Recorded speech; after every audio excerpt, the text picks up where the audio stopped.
Greetings, everybody. Welcome to the stream. Today we are going to be looking into Chapter 3 of The Souls of Black Folks by W.E.B. Du Bois. Now we are approximately a third, I think, the way through the book. Let's see, how many chapters are there? Okay, we're not a third of the way through the book. Just based on chapters. I don't know if the first chapters are longer or shorter than the other ones. But we are starting chapter 3 of Mr. Booker T. Washington and Others. So now he's going to highlight other contemporary Black African Americans and people who fought for Black civil rights before the time of the more modern civil rights acts and stuff like that. Got my bone hurting juice, and we're ready to go. Once again, as is common with The Soul of Black Folks, it begins with a song, and once again, I will not sing it. I will just say it for your benefit and mine. From birth till death, enslaved in word and deed, unmanned. Hereditary bondsmen, know ye not, who would be free themselves must strike the blow. That was by Byron. Easily the most striking thing in the history of the American Negro since 1876 is the ascendancy of Mr. Booker T. Washington.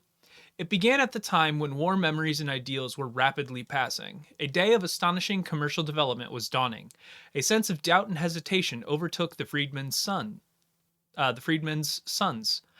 Then it was that his leading began. Mr. Washington came with a simple, definite program. At the psychological moment when the nation was a little ashamed of having bestowed so much sentiment on Negroes and was concentrating its energies on dollars, his program of industrial education, conciliation of the South, and submission and silence as to civil and political rights was not wholly original. The free Negroes from 1830 up to wartime had striven to build industrial schools, and the American Missionary Association had from the first taught various trades, and Price and others had sought a way of honorable alliance with the best of the Southerners. But Mr. Washington first indissolubly, what does indissolubly mean?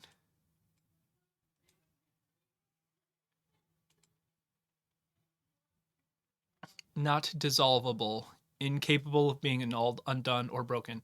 Okay, so like he was but Mr. Washington first linked these things very strongly. Not indubitably. Hey, how's it going, Levinglob? How are you tonight?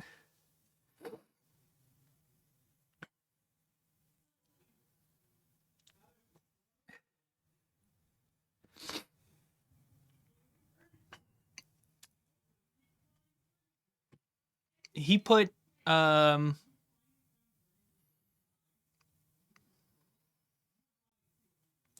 hey, good luck on the paper. So you're back in. Hey, how's it going, Con Man? How are you today?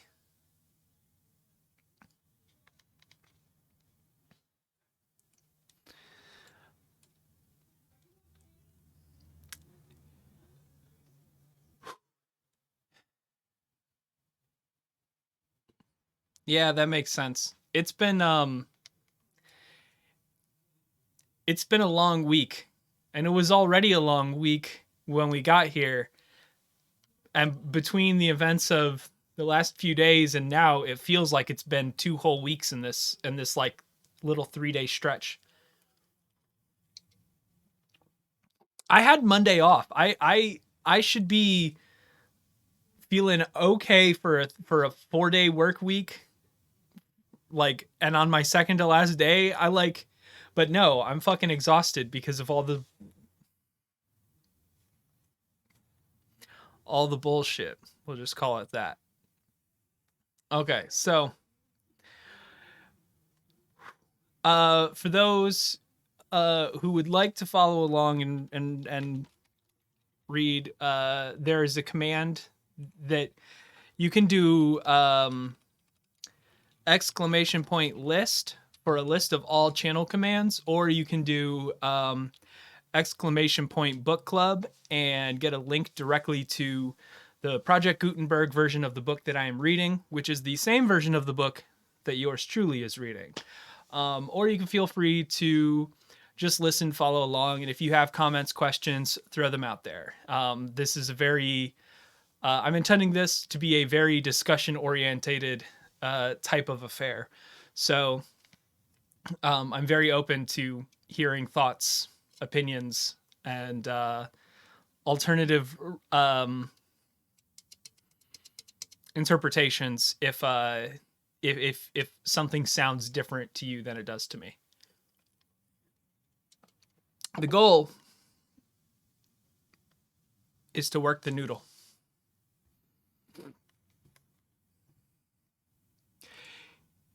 He put enthusiasm, unlimited energy, and perfect faith into his program and changed it from a bypath into a veritable way of life. And the tale of the methods by which he did this is a fascinating study of human life. Oh yeah, just content warning, because of when this is written, we're going to be using words like Negro and things like that. I will not, under any circumstances, be saying any racial slurs. And there have been times in this book where they have come up, especially in reference to Black African Americans in the 1800s being called the racial slur. So, like, we're going to be hitting some heavy topics and we're going to be using some dated language, but not for, but there is a line. One, because I don't want to get banned off of Twitch. Two, because I'm just not comfortable saying that. And three, because it's not my place. It's not my place to say that. All right, so it started to the nation to hear a Negro advocating such a program after many decades of bitter complaint. It startled and won the applause of the South. It interested and won the admiration of the North, and after a confused murmur of protest, it silenced, if it did not convert, the Negroes themselves. To gain the sympathy and cooperation of the various elements comprising the white South was Mr. Washington's first task. And this, we're talking about Booker T. Washington, just to be clear. And this, at the time Tuskegee was founded, seemed for a black man well nigh impossible. And yet 10 years later, it was done in the words spoken at Atlanta. In all things purely social, we can be as separate as the five fingers, and yet one is the hand in all things essential to mutual progress. This Atlanta Compromise is by all odds the most notable thing in Mr. Washington's career.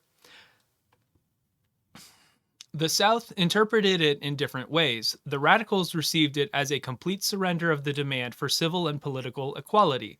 The conservatives as a generously conceived working bias for mutual understanding.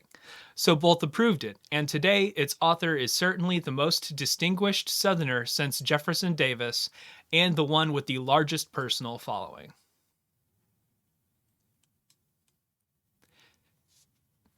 Next to this achievement comes Mr. Washington's work in gaining place and consideration in the North.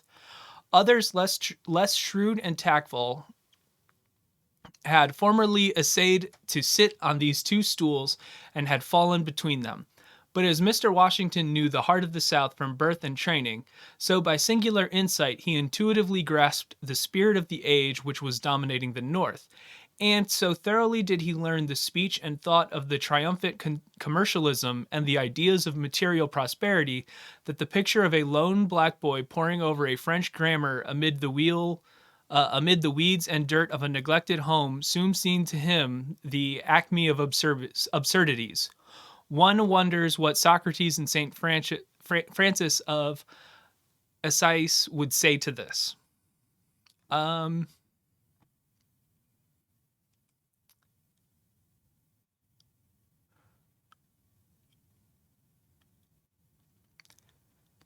and yet, this very singleness of vision and thorough oneness with his age is a mark of the successful man. It is as though nature must needs and make men narrow in order to give them force. So Mr. Washington's cult has gained unquestioning followers. His work has wonderfully prospered. His friends are legion and his enemies are confounded. Today he stands as the one recognized spokesman of his 10 million fellows and one of the most notable figures in a nation of 70 millions. One hesitates, therefore, to criticize a life which, beginning with so little, has done so much. Yet the time has come when one may speak in all sincerity and utter courtesy of the mistakes and shortcomings of Mr. Washington's career, as well as his triumphs, without being thought capricious or envious, and without forgetting that it is easier to do ill than well in the world. So I'm going to look up and see what exactly Booker T. Washington accomplished. Because the name is like I've heard it in relation to this being one of the most important and influential African Americans. Like I know that he is important, but I don't remember why he is important. And since we're so far removed from the text being in the year 2020, I kind of want to get an idea of what W.E.B. Du Bois is saying, like where he's coming from. So he's basically so far said that Booker T. Washington,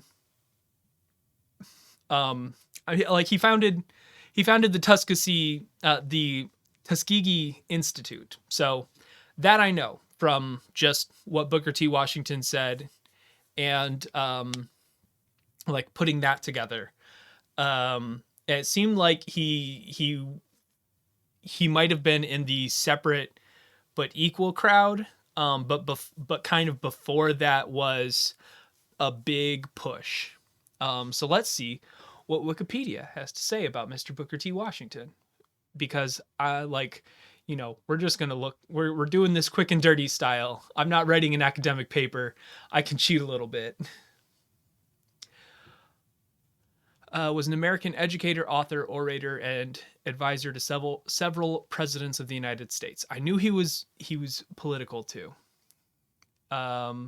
Washington was the dominant leader in the African American community and of the contemporary Black elite.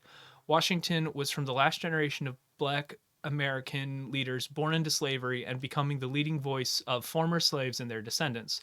They were newly oppressed in the South by disenfranchisement and Jim Crow discriminatory laws enacted in the post-Reconstruction Southern states. Washington was a key proponent of African American businesses and one of the founders of the National Negro Business League. His base was the Tuskegee, God damn it, speak words. Tuskegee Institute, a normal school, later a historically Black college in Tuskegee, Alabama, at which he served as principal. As lynchings in the South reached a peak in 1895, Washington gave a speech known as the Atlanta Compromise, which brought him national fame. He called for Black progress through education and entrepreneurship rather than trying to challenge directly the Jim Crow segregation and the disenfranchisement of Black voters in the South. Washington mobilized a nationwide coalition of middle-class Blacks, church leaders, and white philanthropists and politicians with a long-term goal of building the community's economic strength and pride by a focus on self-help and schooling. With his own contributions to the Black community, Washington was a supporter of racial uplift, but secretly he also supported court challenges to segregation and restrictions on voter registration.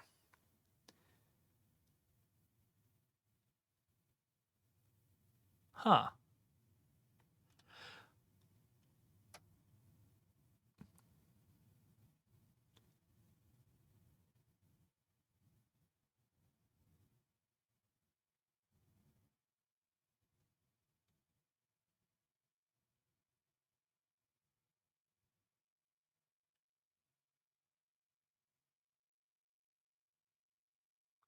Okay, so Booker T. Washington was a was basically came at it from the money angle. Yeah, like he valued education, but he was coming at it from a financial thing. Like he worked to rather than championing rights and fighting for civil liberties and things like that. His it seems like to me his version of it was once we get once we establish black people as a strong economic force, they will have to listen to us. Um, which worked out well for him. Like he's still remembered very well and did a lot of good stuff for the black community. Like I'm not going to level any criticisms against the man. W.E.B. Du Bois might, because he was his contemporary at the time and probably had a closer thing. But I'm guessing that is kind of this is where we're going to come in, where Booker T. Washington was so focused on the business and commercialism side of things that he got in the way of civil liberties, um, or failed to use his position of power amongst politicians to get them, to get people on board. That is a guess right now. Let's now that we have a little bit of a ground layer. Let's go back and see what W.E.B. Du Bois says. But yes, I agree, Lemon Glob. He definitely values education highly, but a specific type of education, like tradesmanship and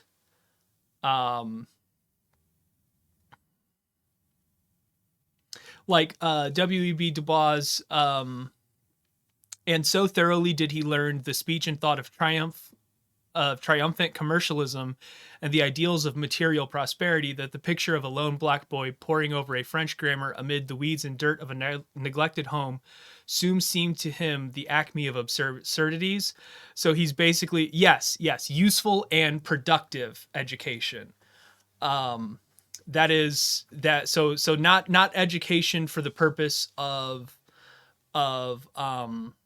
like being knowledgeable and being able to make informed decisions and using critical thinkings, more along the line of like factory style schooling of this is what you need to enter the workforce. Yes, and like, hey, a viable strategy. Like, he was, he's um but it's not the type of education that would let black people be able to make um, political decisions at the time. Um, it's the kind that would land them jobs, maybe turn them into business owners, and then later on in life they can transition into um, that sort of thing. But yeah, like,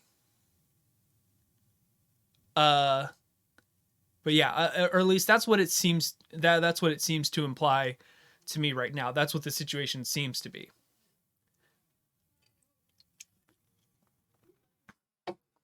Okay. The criticism that was here to met Mr. Washington has not always been of his broad character.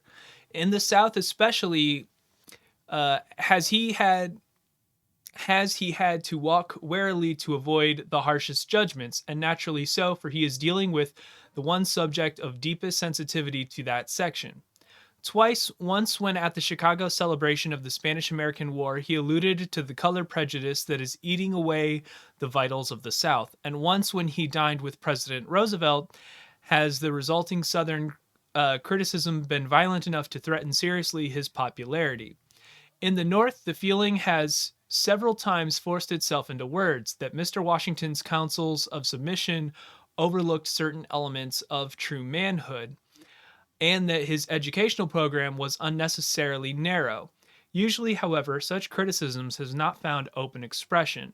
Although, too, the spiritual sons of the abolitionists have not been prepared to acknowledge that the schools founded before Tuskegee by men of broad ideas and self sacrificing spirit were wholly failures or worthy of ridicule. While then criticism has not failed to follow Mr. Washington, yet the prevailing public opinion of the land has been but too willing to deliver the solution of a wearisome problem into his hands and say, if that is all you and your race ask, take it. Yeah, so W.E.B. Du Bois' opinion is that Booker T. Washington went in the opposite direction too hard and was just like, basically Booker T. Washington's game plan was, I will teach you how to work and make money, and the government requires them to pay us now. And once we have black businesses and things like that, then we'll try to do, then we'll try to be recognized as equals. And W.E.B. Du Bois is like, okay, you have a point in that getting like the holistic, like English style education, like the British style of education, where like, you learn French and you learn all of these different things, might be kind of not applicable to the situation. You shouldn't just teach people the bare minimum they need to work so that they can go out and start earning money. Like, so, and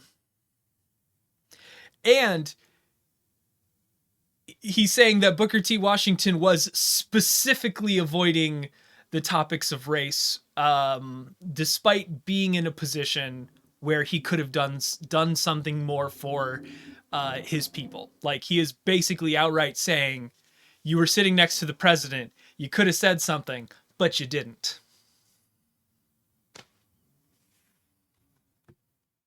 So yeah, con man, great points.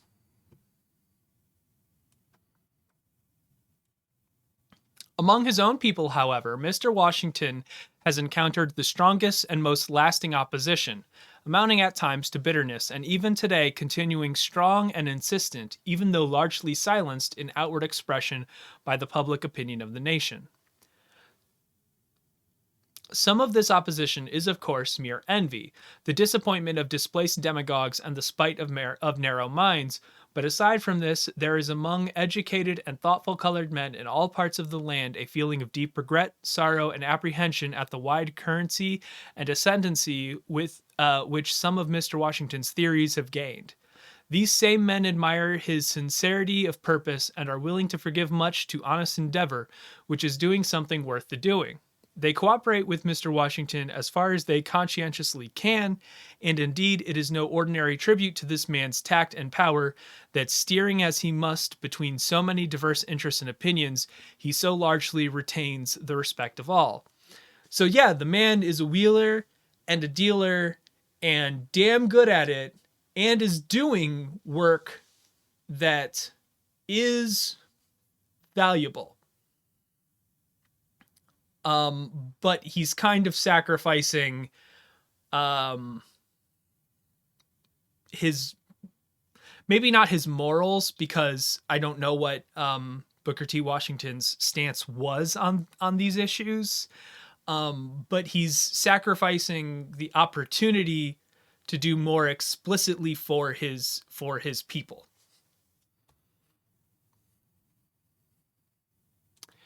But the hustling but the hushing of the criticism of honest opponents is a dangerous thing.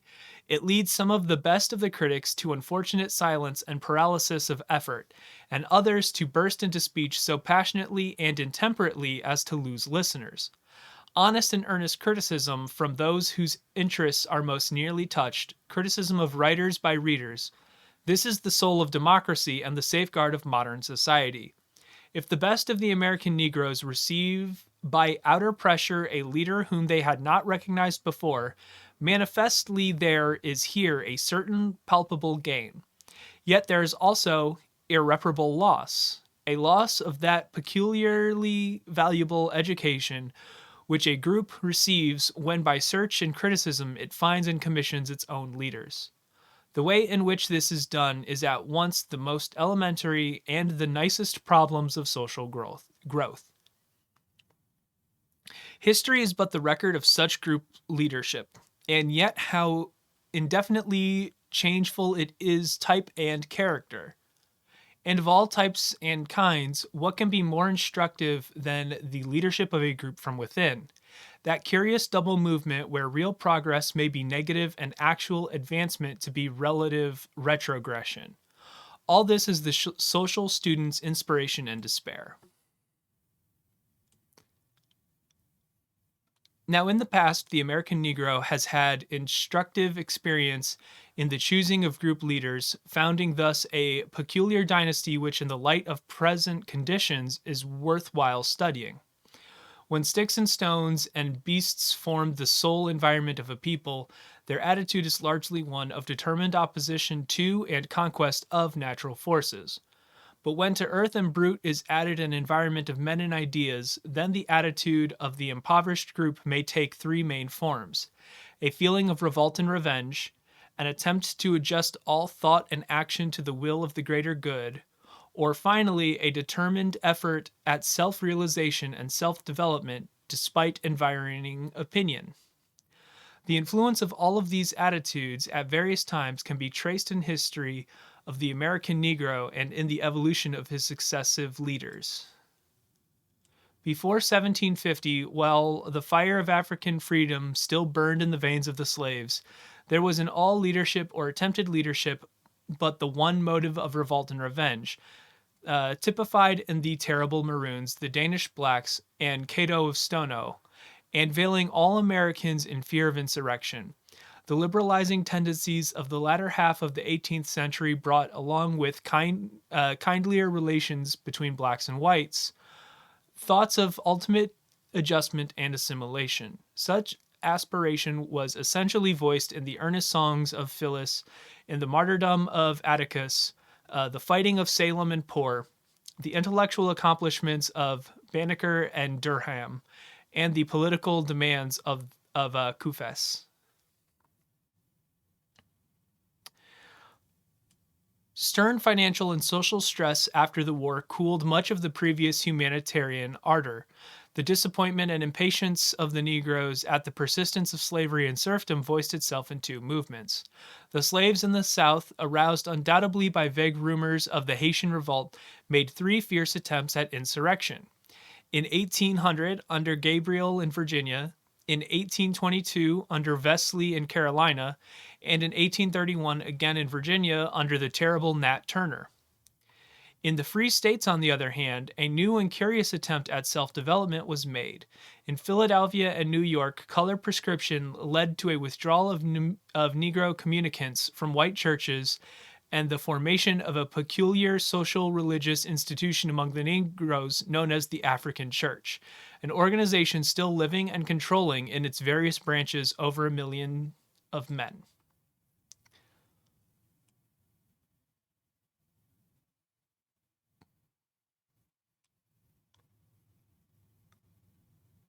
Okay, so right now he's talking about the types of leaders that uh, that African Americans followed up until the point where we get to Booker T. Washington, and how the needs of the people have shifted, and how each leader and that influenced like basically what type of leader was selected.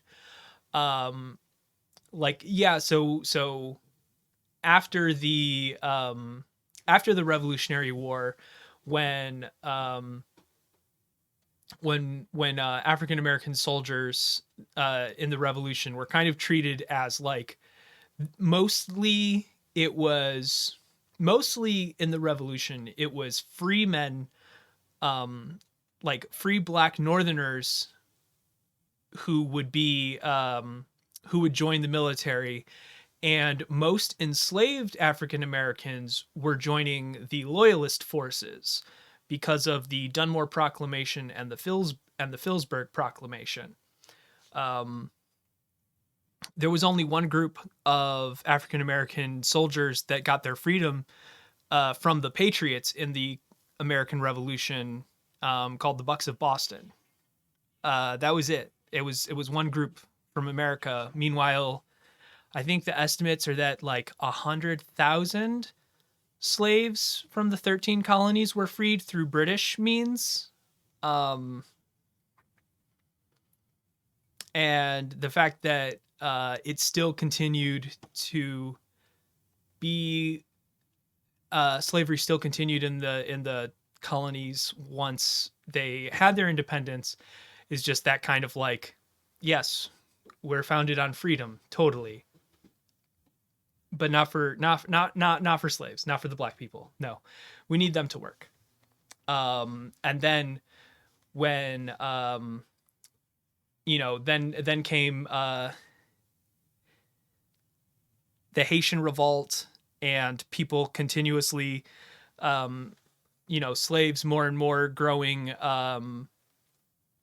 desperate, and their treatment getting worse, and especially like as we're reveling in the newfound freedom we have from the British, like that led to revolt, obviously. Like, it was just going to happen. And then finally, when the Civil War, when the Civil War occurred, um, the type of leader you need once you have been freed is different from the type of leader when you were fighting from your fighting for your freedom.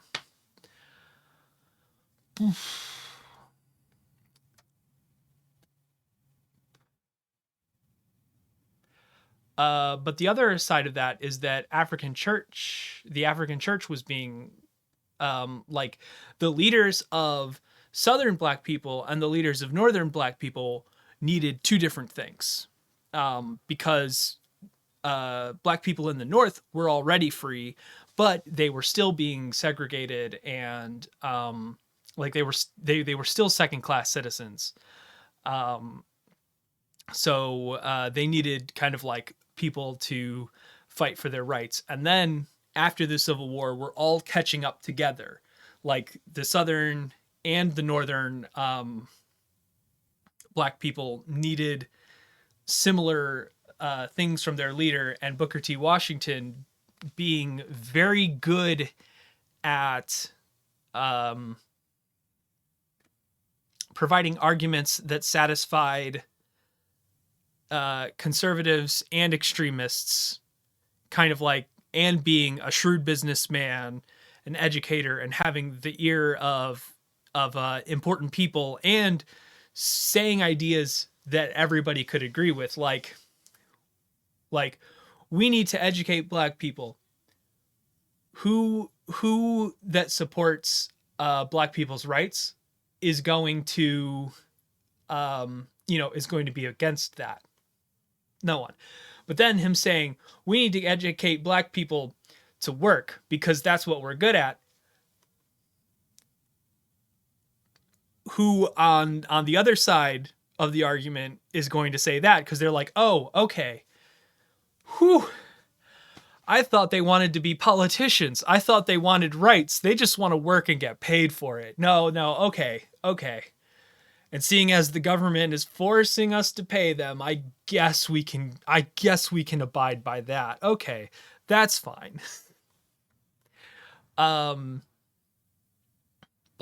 that was a lot of ramblings, but let's keep going. Walker's wild appeal against the trend of the times showed how the world was changing after the coming of the cotton gin.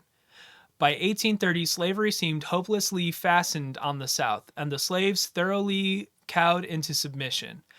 The free Negroes of the North, inspired by the mulatto immigrants from the West Indies, began to change the basis of their demands. They recognized the slavery of slaves, but insisted that they themselves were free men and sought assimilation and amalgamation with the nation on the same terms with other men. Thus, Fountain and Purvis of Philadelphia, Shad of Wellington, Du Bois of New Haven, Barbados of Boston, and others strove singingly and together as men. They said not as slaves, as people of color, not as Negroes, but the trend of the times, however, refused them recognition save in individual and exceptional cases, considering them as one with all the despised blacks, and they soon found themselves striving to keep even the rights they formerly had of voting and working and moving as free men. Schemes of migration and colonization arose among them, but these they refused to entertain, and they eventually turned to the abolition movement as final refuge. So, like I was saying, the men of the North were more interested in securing their own personal rights than freeing slaves. So, at least I was on the right track. Like, I rambled, but I was rambling in the right direction. Okay. Here, led by Redmond, Nell, Wells Brown, and Douglas, a new period of self-assertion and self-development dawned. To be sure, ultimate freedom and assimilation was the ideal before the leaders, but the assertion of the manhood rights of the Negro by himself was the main reliance, and John Brown's raid was the extreme of its logic. After the War and Emancipation, the great form of Frederick Douglass, the greatest of American Negro leaders, still led the host. Self-assertion, especially in political lines, was the main program, and behind Douglass came Eliot, Bruce, and Langston, and the Reconstruction politicians, and less conspicuous but of greater social significance, Alexander Cromwell and Bishop Daniel Payne. Then came the Revolution of 1876, the suppression of the Negro votes, the changing and shifting of ideals, and the seeking of new lights in the great night. Douglass in his old age still bravely stood for the ideals of his early manhood, ultimate assimilation through self-assertion, and no other terms. For a time, Price arose as a new leader, destined, it seemed, not to give up, but to restate the old ideals in a form less repugnant to the white South. But he passed away in his prime. Then came the new leader. Nearly all the former ones had become leaders by the silent suffrage of their fellows, had sought to lead their own people alone, and were usually, save Douglass, a little known outside their race. But Booker T. Washington arose as essentially the leader not of one race, but of two, a compromiser between the South, the North, and the Negro. Naturally, the Negroes resented at first bitterly signs of compromise which surrendered their civil and political rights, even though this was to be exchanged for larger chances of economic development. The rich and dominating North, however, was not only wary of the race problem, but investing largely in Southern enterprises, and welcomed any method of peaceful cooperation. Thus, by national opinion, the Negroes began to recognize Mr. Washington's leadership, and the voice of criticism was hushed. Okay, so real quick, before we get too far along, I wanted to mention something about the cotton gin coming into effect and like the move towards the industrial age.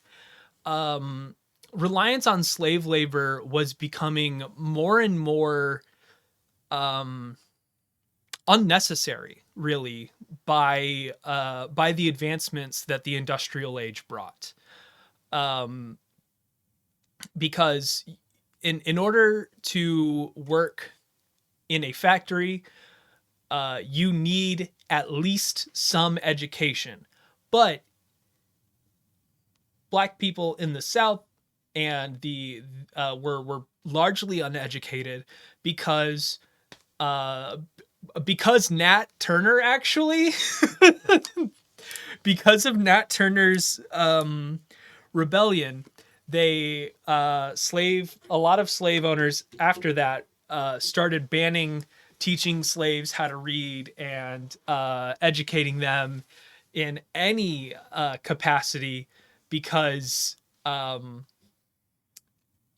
Turner was intelligent, was taught how to read and write, and they attributed his slave revolt to that. And this is the thing: people like that can't work well in factories, as opposed to people who have a little bit of education, which is why Booker T. Washington coming around and being like, "Hey, North, the North wants us, to work and to go back to being prosperous people. They want they want to recoup their investment that they put in us from the Freedmen's Bureau that we learned about in chapter 2. The South, the industrial age is here, and if you want working factories, you need the materials from the farms that people are working, and you need a surplus of educated workers to work in that. But you don't want Black people to challenge you in political arenas. I will teach Black people how to work in factories and very little else. And you will pay them because that is the law. They will be able to provide for their families.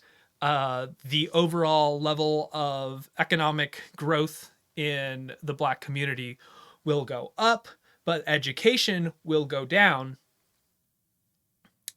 And everybody gets what they want, unless you are a Black person who wants to vote.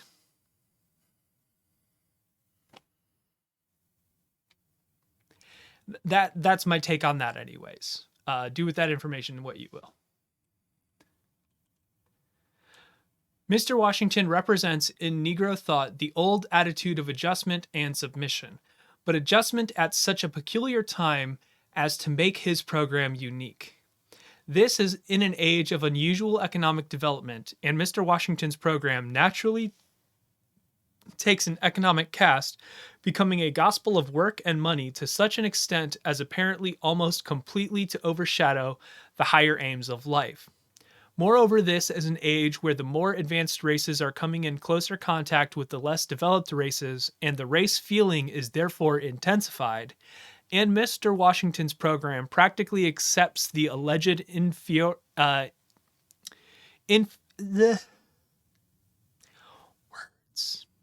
are hard.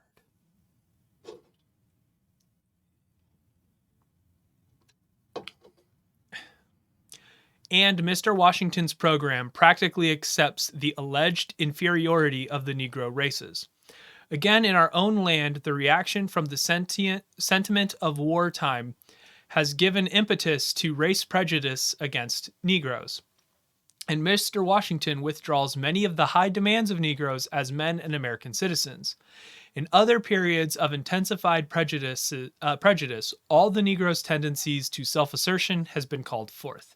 At this period, a policy of submission is advocated. In history of nearly all other races and peoples, the doctrine preached at such crises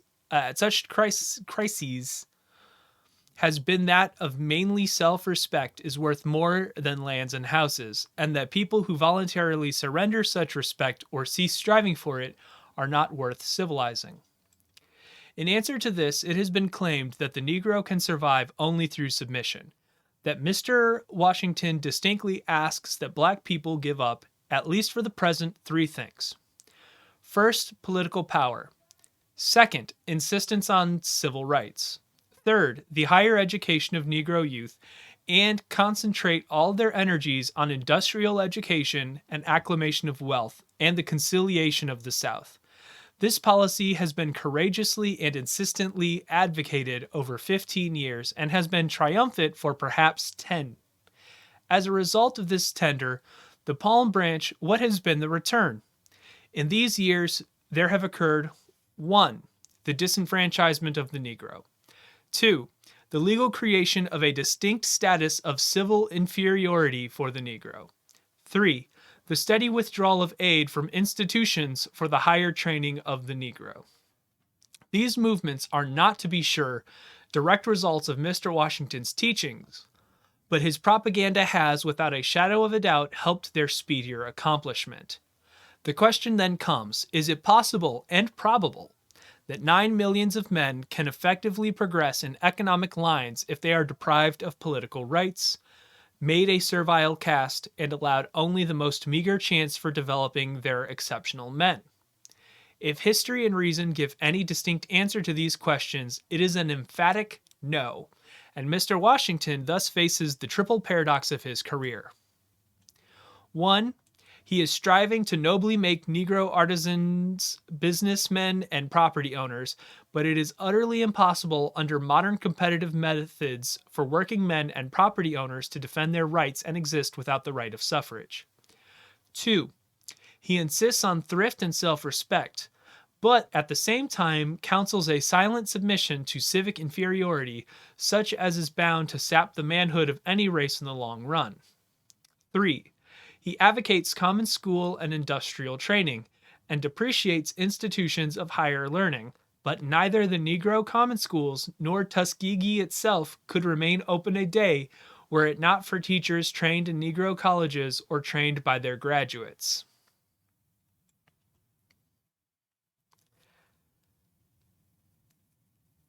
Damn. Conman, this is where he overtly smacks down Booker T. Washington. Like, holy shit. Okay. This triple paradox in Mr. Washington's position is the object of criticism by two classes of colored Americans. One class is spiritually descended from Toussaint the Survivor through Gabriel, Wesley, and Turner, and they represent the attitude of revolt and revenge. They hate the white South blindly and distrust the white race generally, and so far as they agree on definite action, think that the Negro's only hope lies in emigration beyond the borders of the United States. And yet, by the irony of fate, nothing has more effectually made this program seem hopeless than the recent course of the United States towards weaker and darker peoples in the West Indies, Hawaii, and the Philippines, for where in the world may we go and be safe from lying and brute force? The other class of Negroes who cannot agree with Mr. Washington has hereto said little aloud. They depreciate the sight of the scattered counsels of internal disagreements, and especially they dislike making their just criticism of a useful and earnest man an excuse for general discharge of venom from small-minded opponents. Nevertheless, the questions involved are so fundamental and serious that it is difficult to see how men like Grimms, Kelly Miller, J. W.E. Bowen, and other representatives of this group can much longer be silent. Such men feel inconscious bound to ask this nation for three things: the right to vote, civic equality, and the education of youth according to ability.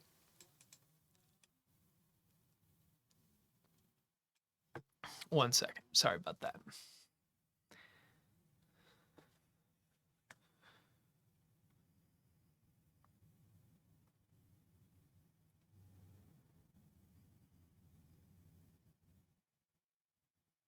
Oh, okay.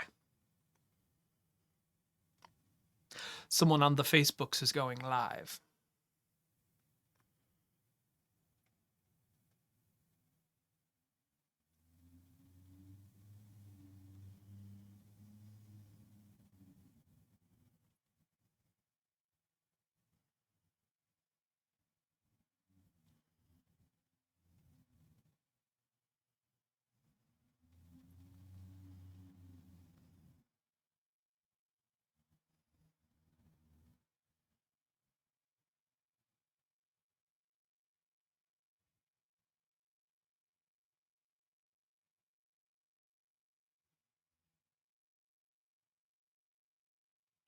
Okay. They acknowledge Mr. Washington's invaluable service in counseling patience and courtesy in such demands. They do not ask that ignorant black men vote when ignorant whites are debarred, or that any reasonable restrictions in suffrage should not be applied. They know that the low social level of the mass of the race is responsible for such discrimination against it, but they also know, and the nation knows, that relentless color prejudice is more often a cause than a result of the Negro's degradation. They seek the abatement of this relic of barbarism, and not its systemic encouragement and pampering by all the agencies of social power, from the Associated Press to the Church of Christ. They advocate with Mr. Washington a broad system of Negro common schools supplemented by thorough industrial training, but they are surprised that a man of Mr. Washington's insight cannot see that no such educational system has ever rested or can rest on any other basis than that of the well-equipped college and university, and they insist that there is a demand for a few such institutions throughout the South to train the best of the Negro youth as teachers, professional men, and leaders. This group of men honor Mr. Washington for his attitude of conciliation towards the white South. They accept the Atlantic Compromise in its broadest interpretation. They recognize with him many signs of promise, many men of high purpose and fair judgment in this section. They know that no easy task has been laid upon a region already tottering under heavy burdens. But nevertheless, they insist that the way to truth and right lies in straightforward honesty, not in indiscriminate flattery, in praising those of the South who do well and criticizing uncompromisingly those who do ill, in taking advantage of the opportunities at hand and urging their fellows to do the same, but at the same time in remembering that only a firm adherence to their higher ideals and aspirations will ever keep those ideals within the realm of possibility. They do not expect that the free right to vote, to enjoy civic rights, and to be educated will come in a moment. They do not expect to see the bias and prejudice of years disappear at the blast of a trumpet. But they are absolutely certain that the way for people to gain their reasonable rights is not by voluntarily throwing them away and insisting that they do not want them. That the way for a people to gain respect is not by continually belittling and ridiculing themselves. That on the contrary, Negroes must insist continually, in season and out of season, that voting is necessary to modern manhood, that color discrimination is barbarism, and that black boys need education as well as white boys.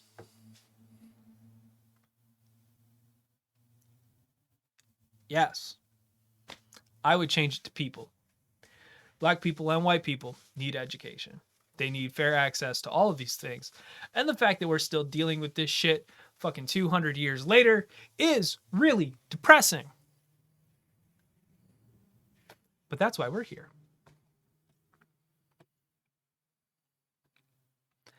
To do something about it. Figure something out.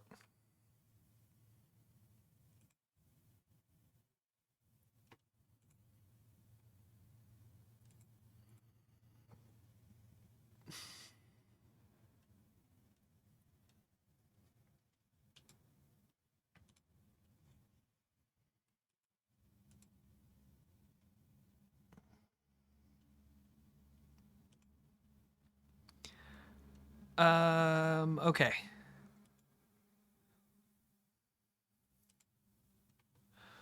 Where were we?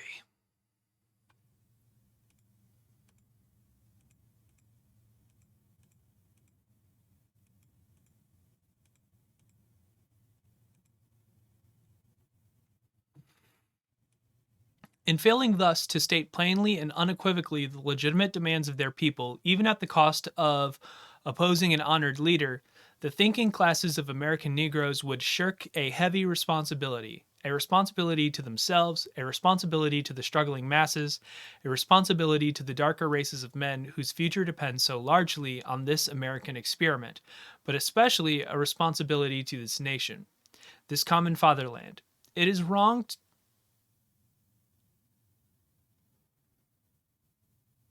Yes, that's a thing. Like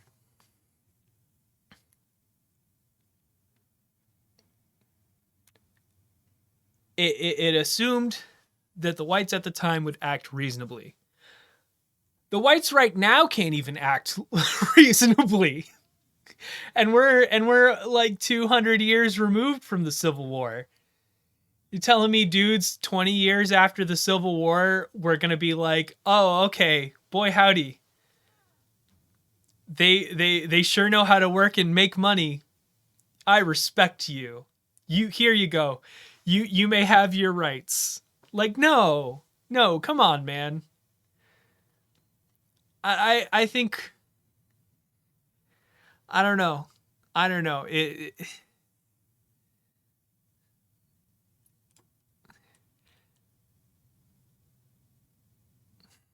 is wrong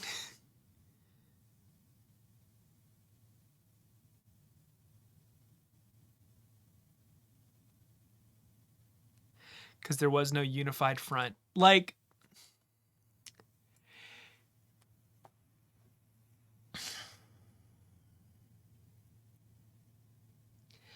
it's kind of like,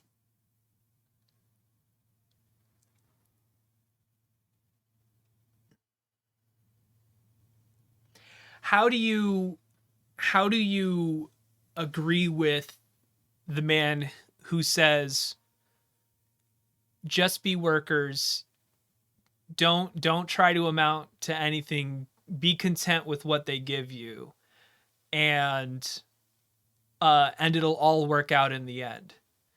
Because the issue is that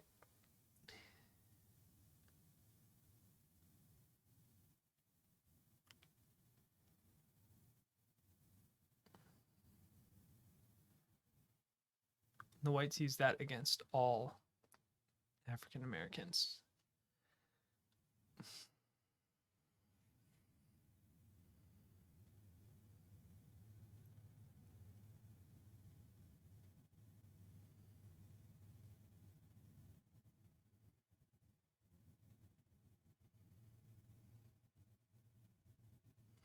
But the thing is that if they wouldn't accept um,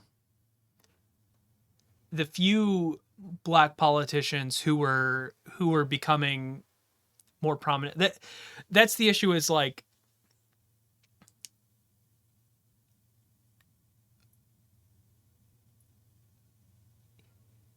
at no point, like, if we can't get over that part, then it will never be a good time to get over that part, because basically it's kind of like,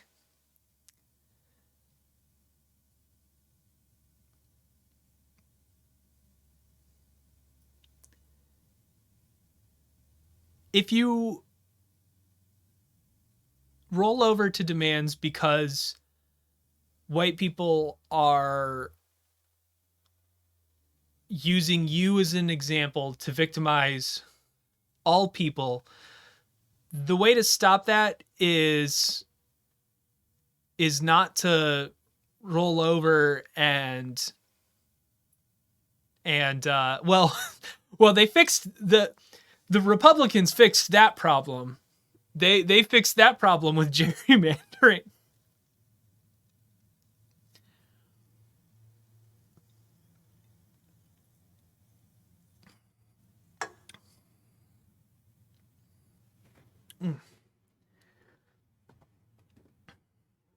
Yeah. Yeah, they're like, wait a second, give us a little bit of time. We'll fix this. We'll fix that problem. Oh boy. Okay.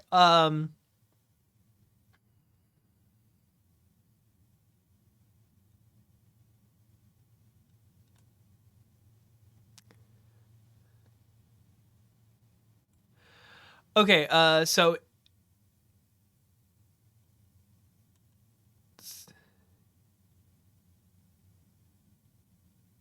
it is wrong to encourage a man or a people in evil doing. It is wrong to aid and abet a national crime simply because it is unpopular not to do so. MB cut out.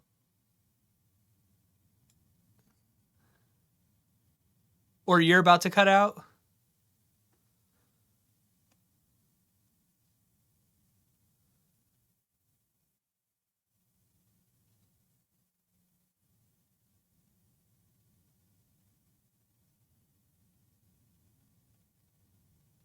Oh, okay.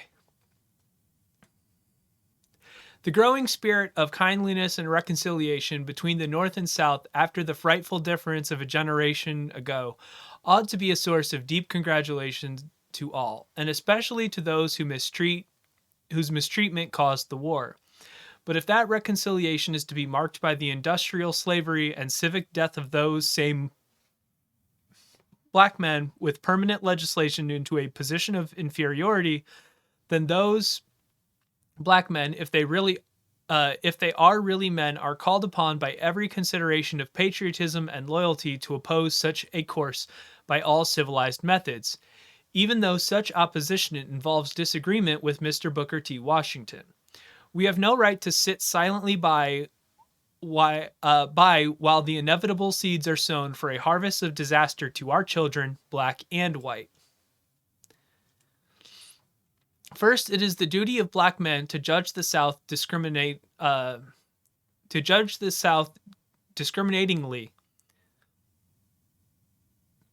The present generation of Southerners are not responsible for the past, and they should not be blindly hated or blamed for it. Furthermore, to no class is the indiscriminate endorsement of the recent course of the South towards Negroes more nauseating than to the best thought of the South. The South is not solid. It is a land in the firmament of social change, wherein forces of all kinds are fighting for supremacy. And to praise the ill of the South is today perpetuating is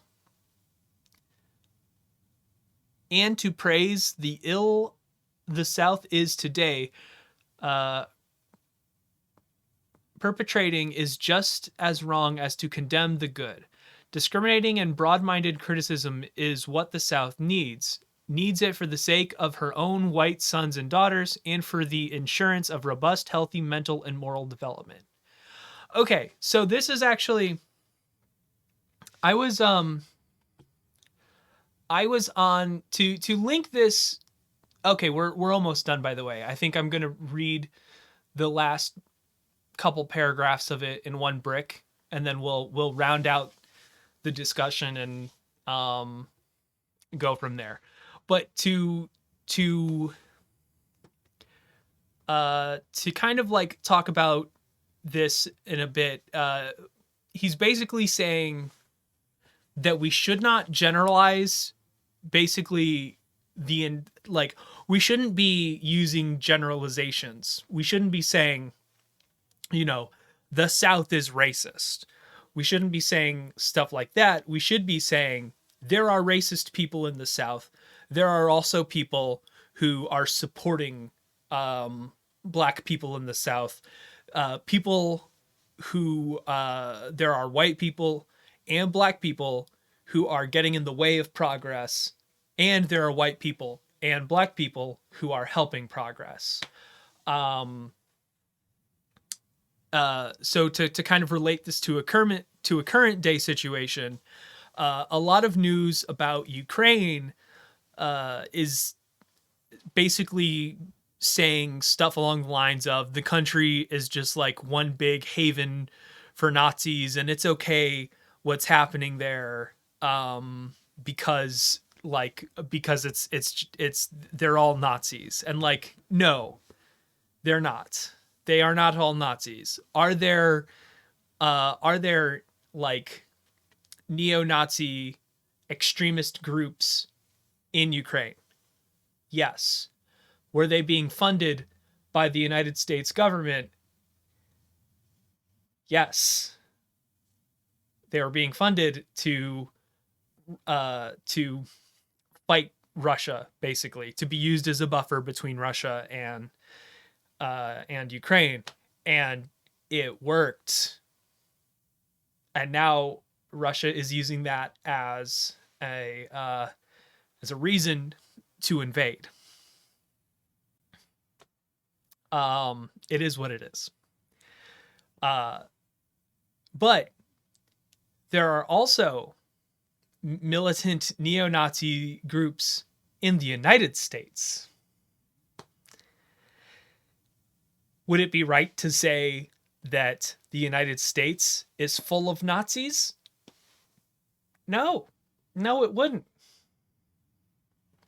So, like, obviously, generalizations are bad, but specifically in this context, we can look and see that,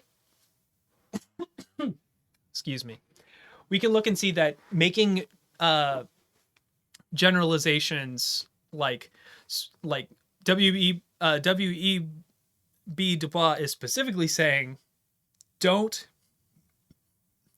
make sweeping generalizations, especially about like country as like regional countries, things like that. Like, do not do that. It does not help anyone to pretend that this is all just one people. Like, the South is not one person. There is no caricature that you can point to and be like, that's the South. They're all like that. They're all bad. You cannot do that and make any meaningful progress and pretend like that is the truth. And it's kind of like what he's doing like with Booker T. Washington here. He's outlined the facts about the man. He said, like, he's been hugely influential. He is the current leader of like the black movement in America. He has done a lot for the good of black people. However, I disagree with the way he has handled things in relation to black education, black civil liberties, and the right to vote. Like, you can have criticisms of a person, their actions, a country, without having it be the one thing about that country, person, legislation, whatever. Like, you can acknowledge the things they did right and levy criticisms against them. And I feel like this is something that they do not teach very well in our schools. Like, you're only they really try to break things down into black and white, good and bad.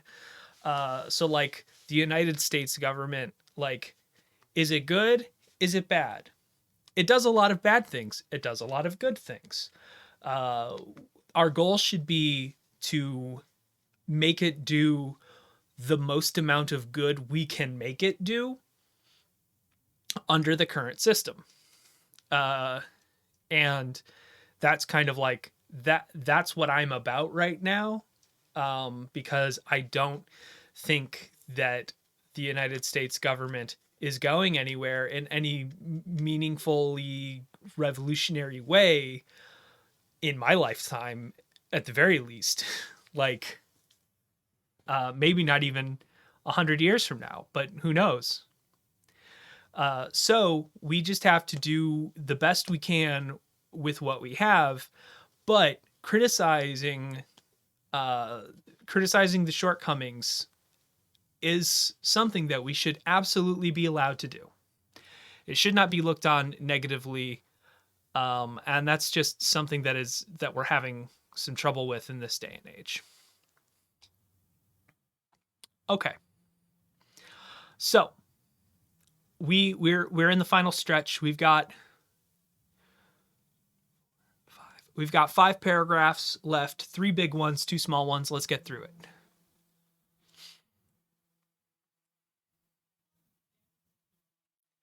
Today, even the attitude of the Southern whites towards the blacks is not, as so many assume, in all cases the same. The ignorant Southerner hates the Negro. The working man fear his competition. The moneymakers wish to use him as a laborer. Some of the educated see a menace in his upward development, while others, usually the sons of the masters, wish to help him rise. National opinion has enabled this last class to maintain Negro common schools and protect the Negro primarily in property, life, and limb. Through the pressure of the moneymakers, the Negro is in danger of being reduced to semi-slavery, especially in the county districts. The working man and those of the educator who fear the Negro have united to disenfranchise him, and some have urged his deportation. While the passions of the ignorant are easily aroused to lynching and abuse any black man, To praise this intricate whirl of thought and prejudice is nonsense. To invade discriminately against the South is unjust, but to use the same breath in praising Governor Acock, exposing Senator Morgan, arguing with Mr. Thomas Nelson Page, and denouncing Senator Bill Tillman is not only sane, but the imperative duty of thinking black men. It would be unjust to Mr. Washington not to acknowledge that in several instances he has opposed movements in the South.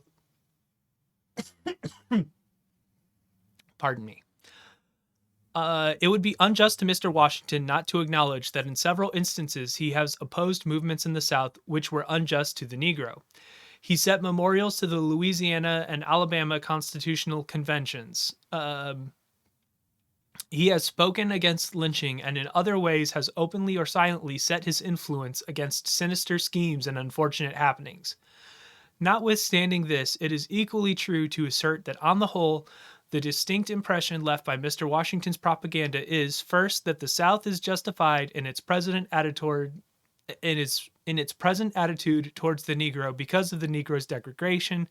Secondly, that the prime cause of the Negro's failure to rise more quickly is in his wrong education in the past. And thirdly, that his future rise depends primarily on his own efforts. Each of these propositions is a dangerous half-truth. The supplementary truths must never be lost sight of. First, slavery and race prejudice are potent, if not sufficient, causes of the Negro's position. Second, industrial and common school training were necessarily slow in planting because they had to await the black teachers trained by higher institutions. It being extremely doubtful if any essentially different development was possible, and certainly a Tuskegee was unthinkable, before 1880.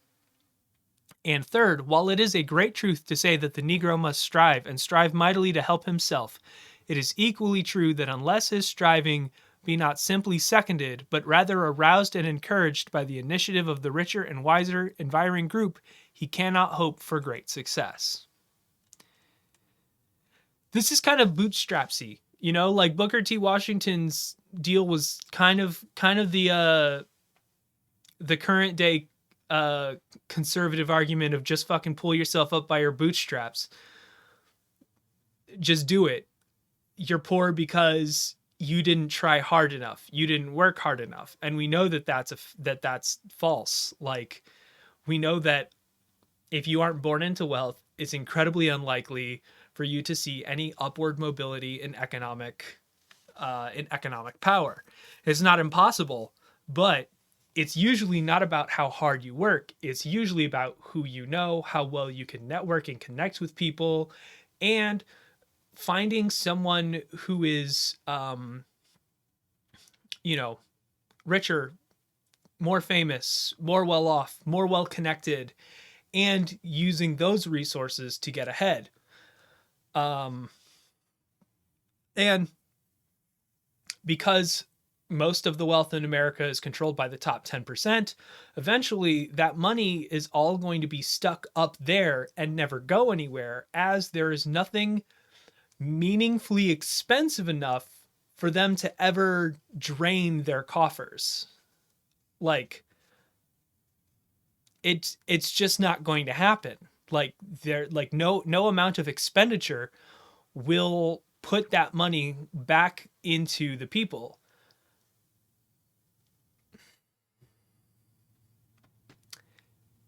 In his failure to realize and impress this last point, Mr. Washington is especially to be criticized. His doctrine has tended to make the whites, North and South, shift the burden of the Negro problem to the Negro's shoulders, and stand aside as critical and rather pessimistic spectators, when in fact the burden belongs to the nation, and the hands of none of us are clean if we bend not our energies to righting these great wrongs. The South ought to be led by candidity and honest criticism, to assert her better self and do her full duty to the race she has cruelly wronged and is still wronging. The North, her co-partner in guilt, cannot salve her conscience by plastering it with gold. We cannot settle this problem by diplomacy and suaveness, by policy alone. If worse come to worse, can the moral fiber of this country survive the slow throttling and murder of 9 millions of men?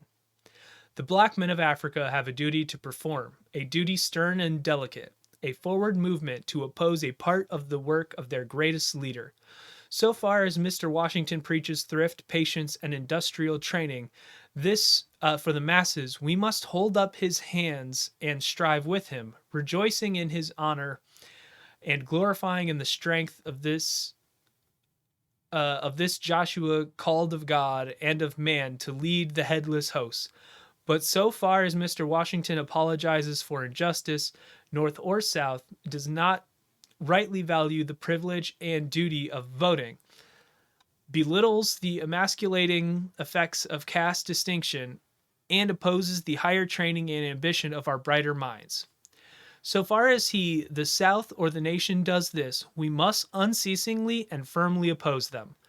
By every civilized and peaceful method, we must strive for the rights which the world, according to men, clinging unwaveringly to those great words which the sons of the fathers would fain forget, we hold these truths to be self-evident, that all men are created equal, that they are endowed by their Creator with certain unalienable rights, that among these are life, liberty, and the pursuit of happiness.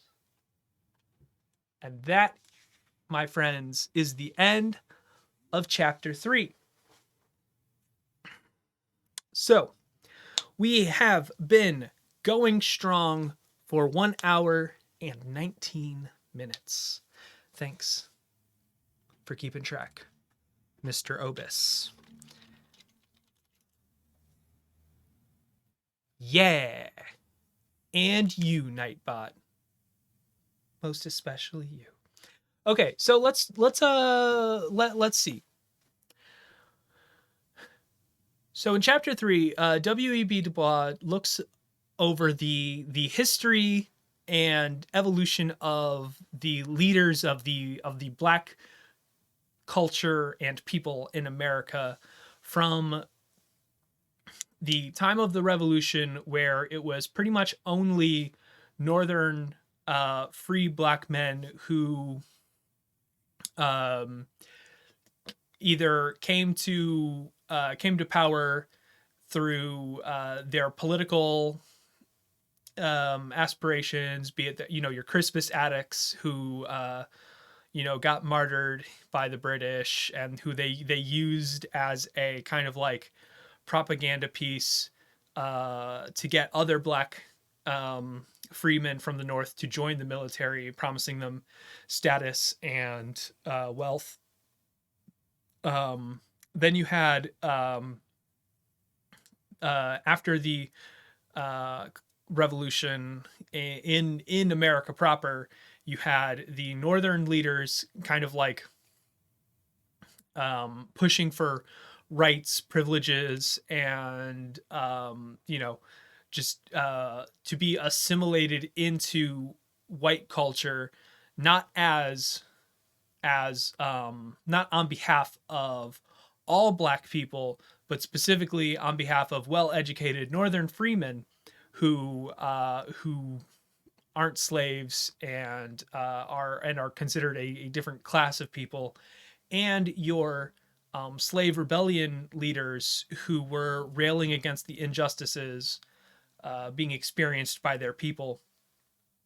Then during the Civil War, you had the black political and military leaders and individuals who were pushing for freedom, making sure that black people were taken care of.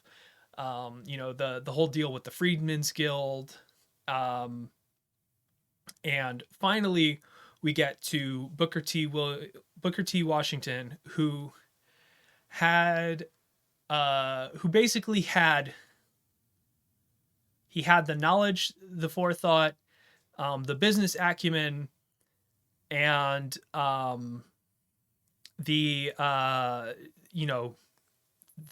ear of important people, and the ability to make incredibly well-received statements, to lead the new black American culture to higher values of wealth and prosperity at the sacrifice of political and civil rights and privileges. W.E.B. Du Bois believes that you can acknowledge his achievements and the good things that he has done for the community, while at the same time criticizing where his ideology fails, and posits that white Americans who currently have the political power would not just give black people those rights just because it's right to do so, that black people need to be fighting for those rights. And Booker T. Washington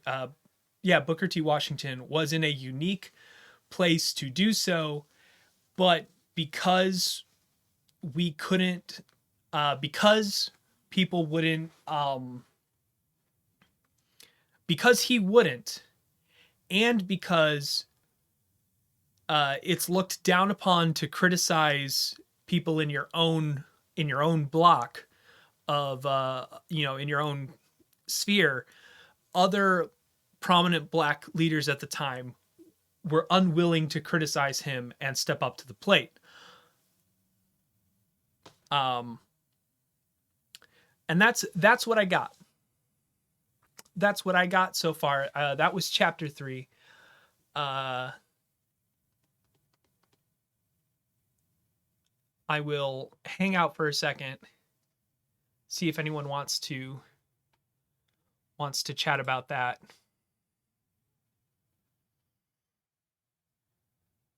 And then go into our end of stream clean up and wrap up. But yeah, no worries. You got to focus on that ethics paper. This is for fun and will be up on YouTube.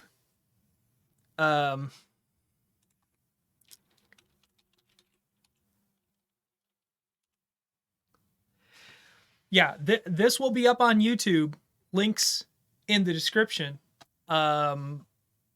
If you wanna go over it and like leave comments there, I'm going to be monitoring the videos that I put up on YouTube for discourse to talk, because that's why I'm doing this.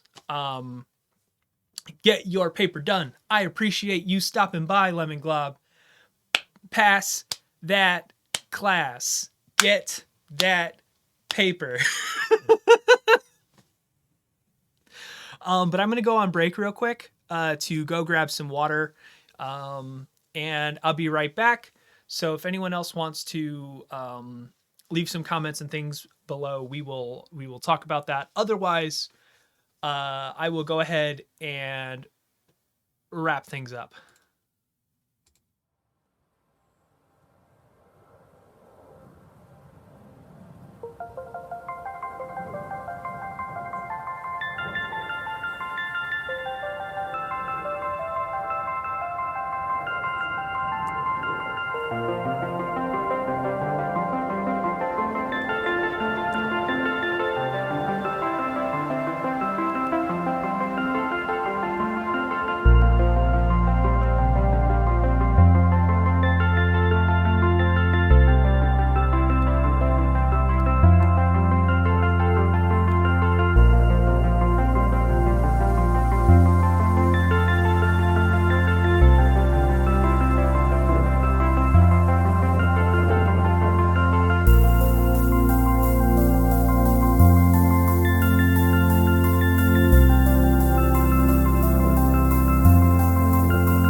with a glass of water.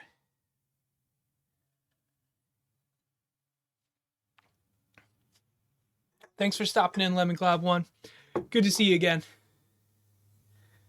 Can't wait to see you again in the real space next time you're in town.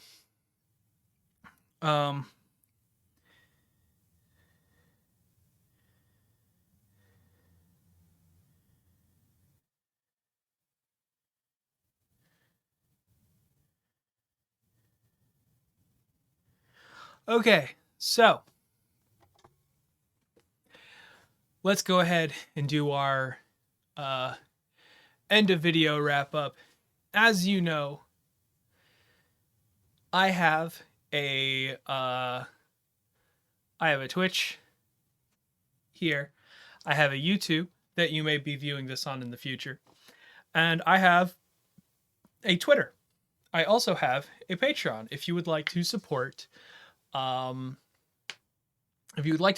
the endeavors of making streams and videos that I produce on the YouTube better, you don't have to. I do this as a hobby. I have a full-time job that supports me and my 3 cohabitants, 2 people and 1 cat.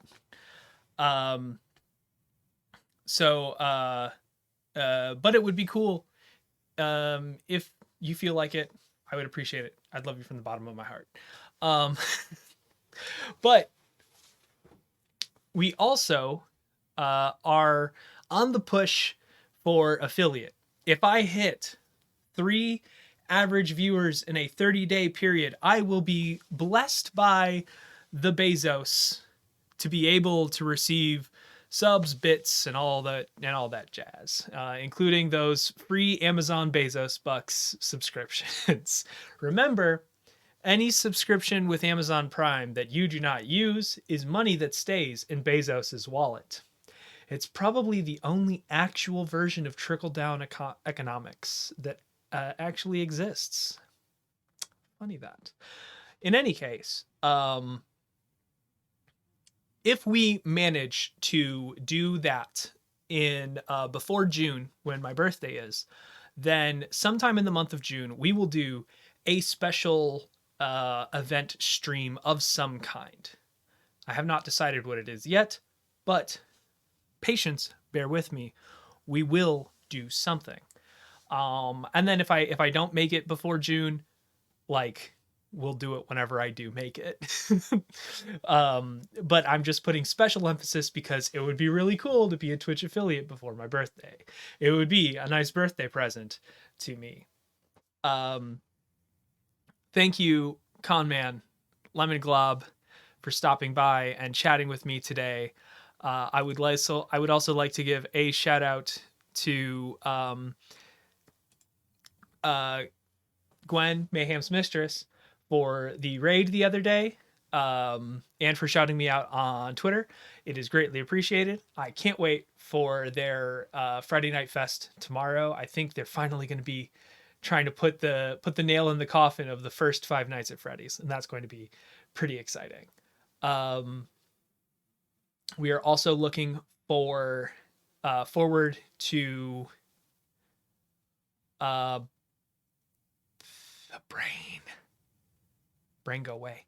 I will be starting streaming I will be streaming Resident Evil 1, the remake that came out in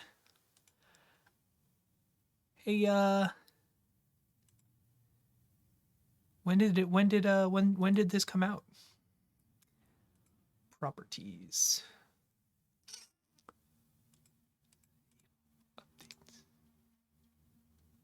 Am I gonna have to go to the store page to figure out when this game came out?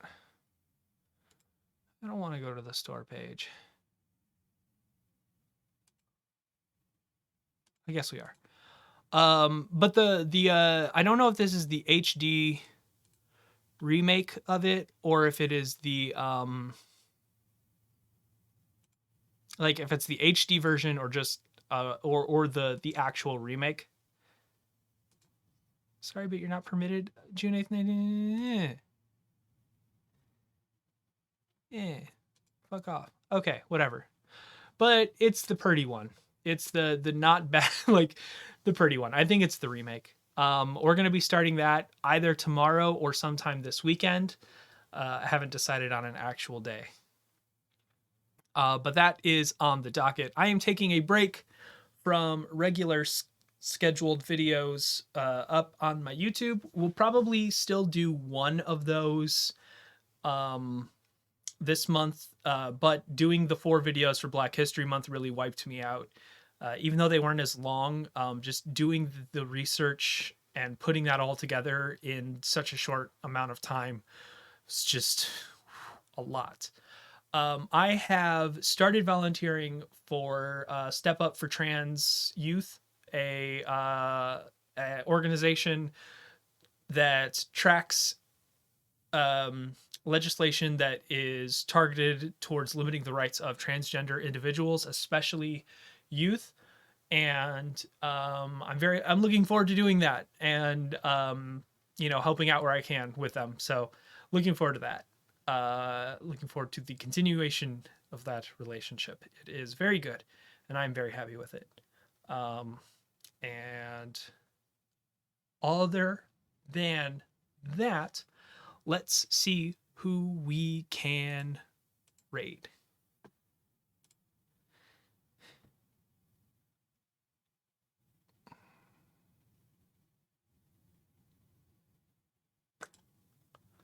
Let me go to Twitch proper, because they don't do a good job of showing me which of my friends are live. Doc Seuss is live. Oh boy. All right. Oh, he comments. Oh Lord, he comments. RT. We got to mute that for a second. Yep. So we are going to go ahead and raid Doc Seuss.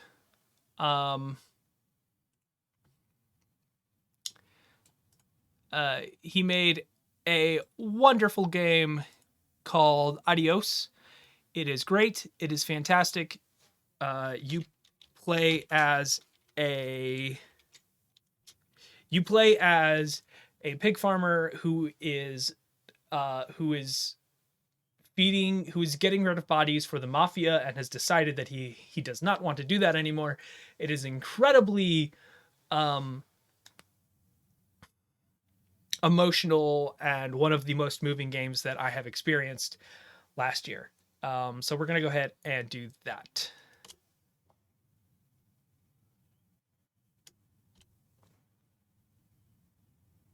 Invalid username. What are you talking about? Raid?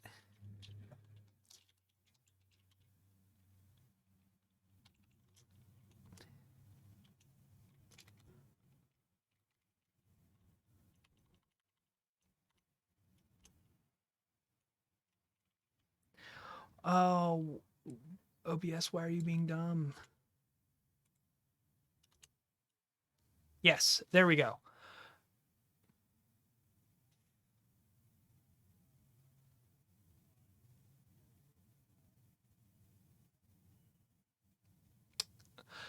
We're down to 1 viewer. Okay, well, I guess I won't raid then. That's fine. I tried. Okay, well, thank you so much. I appreciate you stopping in, and I look forward to next stream. Stay safe, everybody. Get vaccinated if you can, and never forget, I loves you. Have a good night.